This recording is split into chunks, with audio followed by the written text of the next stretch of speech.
is a kitchen sink. Or at least that's what you would think it were, because Mileseey, still don't know how to say this. Mileseey, we're gonna go with Mileseey. They've thrown the entire kitchen sink into this rangefinder. This might be the most high-tech, comprehensive rangefinder I have ever reviewed, and it's $500. So it's got a price point to go along with it. The question is, do all of these high-tech features make it better, and is it worth buying over something that's half the price? Well, let's answer that question and find out today. Hey, real quick, just want to get a couple things out of the way. If you're thinking about buying this, I've got a coupon code below that's going to save you at least 10%, maybe a little bit more. I'm not sure what the exact number is, but you can use that coupon code, save yourself a little bit of money. If you do that, or if you click any of the affiliate links below, I will get a commission. Totally understand if you think that makes me biased. You can go do your own research. There'll be plenty of other videos out about this, but as I think you're going to see in this video, I'm very honest, and I tell you exactly how it is when it comes to this device. So take all that for what it's worth, and thanks for watching. Okay, first things first, this brand Mileseey has been on my radar for, I don't know, 3 or 4 years now, but it was always kind of one of those like cheap Amazon brands. I never really took it seriously. There have been requests for me to review their rangefinders in the past, and I just didn't think it was worth it. Well, a few months ago, they reached out and they said, hey, we've got this new thing. We really want you to review it. We think that you're really going to like it, and it's this. So this is the Mileseey GenePro G1. And essentially what they did was they took all of the unique features of a lot of the different rangefinders that I've used, and they put it all in one device. And coming from a brand that I don't necessarily look at as one of the like stalwarts in the golf rangefinder space, I wasn't sure they were going to be able to pull it off. But now, having used this for a couple rounds, honestly, I'm pretty impressed. So before I get into first impressions, performance, let's talk about like what this thing can do. So essentially it's a hybrid rangefinder. It's got a built-in screen so you can get GPS yardages along with your traditional laser distances. It's got 6x magnification, it's got vibrating flag lock, it's got really advanced slope capabilities that not only takes into account slope, but also looks at altitude, weather, humidity, all of that stuff to give you a more accurate plays-like number. And it has a triangulation mode. So there's only 2 other rangefinders that I've reviewed that have a triangulation mode. So this is great if you play a lot of cart path only golf. It allows you to shoot the ball, then shoot the flag, and it will tell you the distance between those 2 points. Now that's a lot of stuff, and it kind of follows the trend of what we've seen with golf rangefinders over the last year or two, where these companies are trying to differentiate themselves with new features, new high-tech stuff.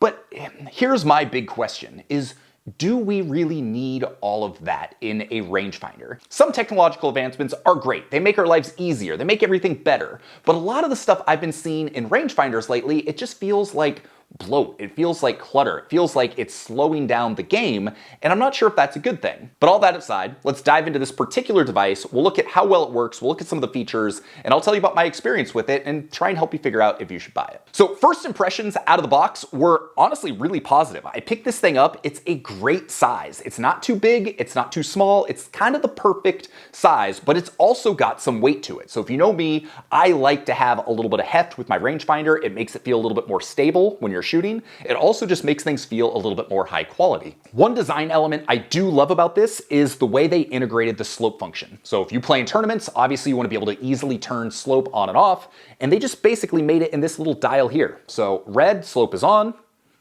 silver, slope is off, and it works so well.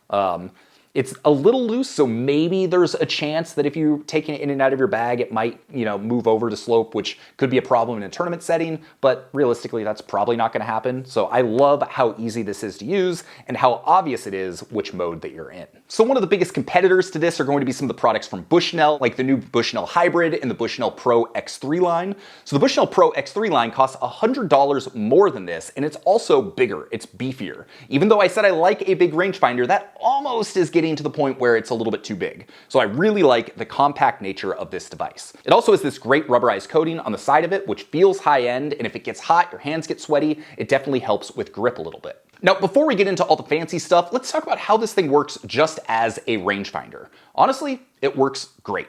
The optics of the device are really good. It's 6x magnification, which is a little disappointing. I really prefer 7x magnification. Its sister product, the AI-driven S1, I believe has 7.5x magnification. I've never personally used a rangefinder that has 7.5x, and I was hoping to find that increased magnification in this device, but alas, we only have 6x. That being said, the field of view is really solid, the optics are clear, and the red LED display inside when you're looking through the device is good. The G1 is super fast. It gives you readings very quickly, and for the most part, I didn't have any major issues locking onto the flag. Occasionally, I would have to range it a couple times, especially if there were trees in the background, but it's always found the flag and it's always given me a number that I'm confident in. And as far as I'm concerned, that is the most important feature of a rangefinder, because a lot of the time with cheaper rangefinders, it's gonna dance around, it'll give you a bunch of different numbers, and even when you think you've got it, you're not totally confident. And if your rangefinder can't give you confidence in your number, that's basically the biggest deal breaker out there. So good news here, I didn't have any issues with that. It seemed to work really well. One minor critique I had is the button press. Like, you really got to kind of push it, and it doesn't feel super tactile. Like, I wish the button click was a little bit more substantial. It just doesn't seem like it has a whole lot of give, so sometimes it doesn't always feel like I'm clicking it.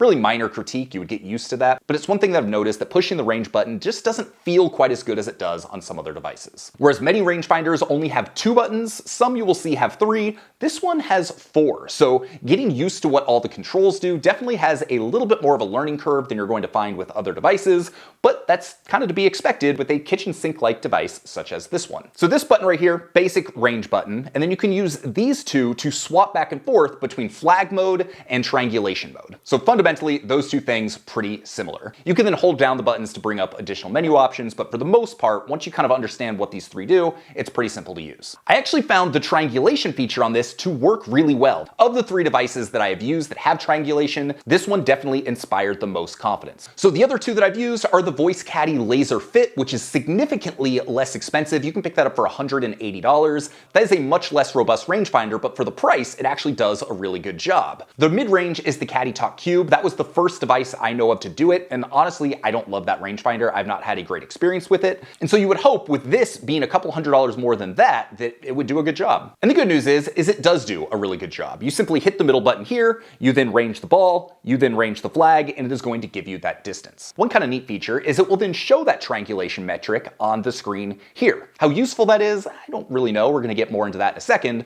but it is nice to see. One thing I really like about this is how uncluttered you can make the viewfinder. If all you want to see is yardage, you can pretty much do this. So there's not a whole bunch of stuff in the viewfinder to distract you or annoy you. It's just nice and simple, which honestly surprised me considering how much this thing can do. Now, once we get into talking about the screen, that's where things change a little bit, but just using the laser itself, it's fast, it's accurate, the display looks good, the optics are great.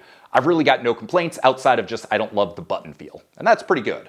But you don't need to spend $500 on a rangefinder to get all of those things. There are other rangefinders out there where for significantly less money, you can get that same experience. So what sets this apart, on top of having the triangulation feature, which is pretty unique, is the hybrid nature of it, which has the GPS and the built-in screen. So let's talk about it. So the screen is an AMOLED display that's just over 2 inches. And I gotta say, the first thing I noticed, and this surprised me, is how responsive this screen is. Like literally, you tap things and it just does exactly what you want it to do very quickly. Usually with devices like this, the screen quality isn't great. It'll often lag a little bit, it'll be slow, it just won't be very responsive. And this is one of the most responsive screens I've used. It's like almost iPhone level responsive, and I just wasn't expecting that. So seeing that right off the bat, it's like, okay, off to a good start. If we're gonna make this screen actually usable, it's gotta be actually usable, and navigating it is super easy, super fast, and super responsive. As I mentioned, there are 4 buttons on this, so the 4th button is this one on the bottom, which you don't normally see, and that's what turns the screen on and off. So super easy to use in that regard. When you turn the screen on, it's pretty simple. You're gonna see the time, you're gonna see the temperature information. You're then going to see a red icon, which is your round history. You're gonna see a green icon, which is what you're gonna do to set up a round if you're going to play. And then there is a blue settings icon. One last consideration, something to think about, is battery life. So this doesn't have a removable battery. You do have to charge with USB. And for the most part, I've gotten to the point where I'm okay with USB chargers on rangefinders because the batteries have gotten so good. So with most of these, you're getting like 20, 30, 40 rounds before you have to charge it, and I'm okay with that. The problem with this is that when you're using the screen, it really does drain battery life pretty quickly, and so you're gonna wanna charge this every like 2 rounds you play.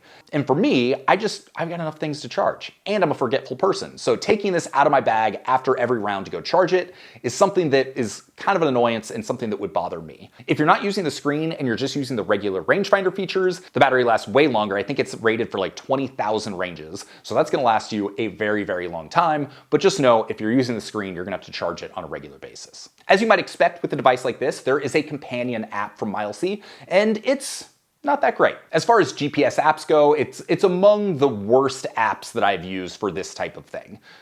It's nice that it has it.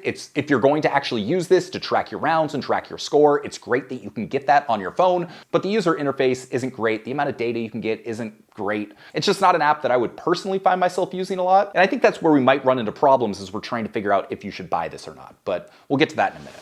Hey, real quick, still not sure if this is the right rangefinder for you? Go take our 30-second quiz. You're gonna answer a few questions around what you're looking for, and I'm gonna give you my best recommendation based on your needs. I will link to that below, and you can go do it while you're watching the rest of this video. Just as the screen is super fast and responsive, setting up a round is also extremely fast and responsive. You click the button to start a round, it will search for satellites. When I was outside on the golf course, it found it very quickly. Within 5 to 10 seconds, it locked onto the satellites. You then pick the course you're playing, you pick the tees, and away you go. So on top of getting your regular yardages, using this like a regular rangefinder, while you're playing, you can look at the screen and you can get a GPS map and GPS yardages of the hole you're at. So as you'd expect, it'll show you distances, the front, middle, back, the green. It allows you to see hazards, and you can put in your average drive distance and it will give you an arc showing you where your estimated drive is going to be. Really, kind of what I found with this is that it does most of the things a good GPS watch is going to do. It allows you to see yardages, it allows you to get hazard distances, you can keep score, you can do shot tracking, you can get all that data on here, which is great. And honestly, once you figured out how to use it, the screen being so responsive, it is easy to use and it works really well. But here's the thing, and here's where we start to run into problems, is I just don't know that I want to do all that stuff on my rangefinder. It's like having to go to my bag and get out my rangefinder every time I want to track a shot or enter in a score. It's just making me interact with my rangefinder a lot more than I want to. Typically for me, I just want to pull it out, get my yardage, put it away, boom. This is essentially you making the commitment that this is going to be the center of your round of golf. And for some people, that might be a great thing. If you don't want to have a separate watch, if you don't want to have a separate app, if you want one device that can do it all, this can do it, and it's gonna do it really well. But it's that fundamental question of, is this the best type of device to be keeping our score and tracking our shots? And I don't necessarily know that the answer is yes. One other big miss I have with this, and this is where the device for me is almost like, yes, I could get on board with this versus because it doesn't have this, like maybe not, is that there is no built-in magnet. And so where I find devices that are similar to this most useful is when I can put it on a cart and I can see all my GPS yardages. And if I want to get the pin, I just pick it up, shoot it back there, and I've got everything right in front of me. But because it doesn't have a magnet, those GPS features and getting those GPS yardages quickly becomes a little bit more cumbersome because I have to go actually pick it up and find it wherever it is, as opposed to it just resting there on the cart. And because one of the big selling points of this is the triangulation feature, it stands to reason that a lot of the people looking at this are going to be in a cart. And so not having that magnet is going to be a little bit frustrating. The good news is because it doesn't have the magnet, you're less likely to lose it. Because guaranteed within 10 rounds, any rangefinder with a magnet, you will forget it at least once on the golf cart. So all that to say, should you buy this for $500 or a little bit less if you use the coupon code that's below? Maybe. The device itself is great. Everything it does very well. It's accurate, it's fast, it's well built, the screen is really high quality, the GPS works well and seems accurate. It does everything it says it's going to do as well as it says it's going to do it, and I think that's the biggest compliment that I can give it. The problem, and where I have hesitation, is do you actually want a device that can do all of the things that this says it can do? Do you want to keep score on your rangefinder? Do you want to use your rangefinder as your GPS? Do you want this to become the thing that you interact with the most on the golf course?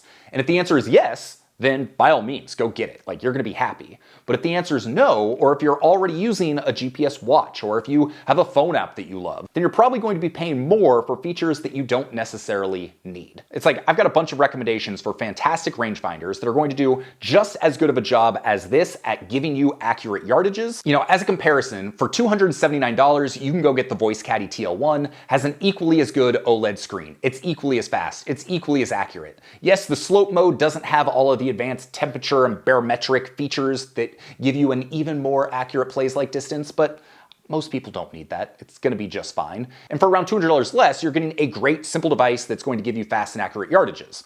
Doesn't have the fancy screen, doesn't allow you to keep score, doesn't have all that GPS stuff, but if you don't need that, then I would just go that direction or another similar device. But if you want a device that has all of that built in, it has all that extra stuff, it has the triangulation, it has the GPS, it has the yardages, it has the screen, then this is probably the best device on the market. Right now, there really is no other device out there that's quite like this, let alone one that does everything it can do as well as it does it.